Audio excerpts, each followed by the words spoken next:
Hello everyone, শুরু করি আর একটা ব্লগ। আজকের ব্লগটা আমি পুরান ভিডিও থেকে টুকাইয়া পাইলাম, তো ভাবলাম আপনার লগে শেয়ার করিলাই।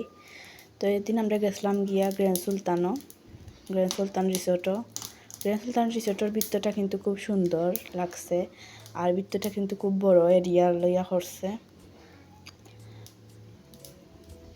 বেশিরভাগ কিন্তু সার্ভিস তারা রুম গেস্ট লাগি দিছে, আর যারা এমনি দিনে দিনে গিয়া আইবা এরা লাগে কোনো সার্ভিস তেমন নাই।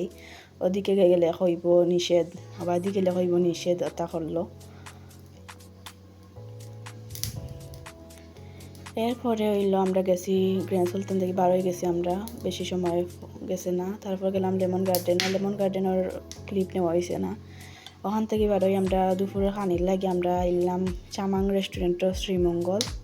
এই রেস্টুরেন্টটা অত বেশি ভালো লাগছে, দুইটা রিসোর্ট ঘুরিয়া কিন্তু অত ভালো লাগছে না, রেস্টুরেন্টটা আইয়া ভালো লাগছে।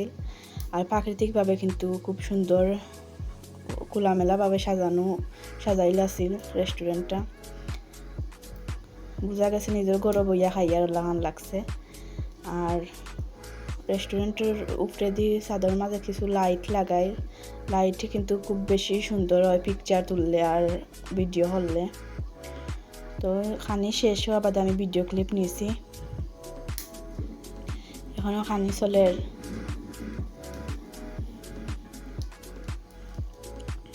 আমার মামায় বইয়া খাইতে তাম খানি শেষ অলরেডি। তো শেষ আমরা ঘোরাফেরা আইলাম আবার বাড়ি। শ্রীমঙ্গল মনে হয় পিকনিক হয়েছিল, তো বহুত মানুষ আসলা। তো শেষ আমরা ঘোরাফেরা আইছি আইয়ার আমরা বাড়িতে আওয়ার পথে। শ্রীমঙ্গল খুব সুন্দর গেছে একটা দিন। সব ভালো থাকুক, আল্লাহ হাফিজ।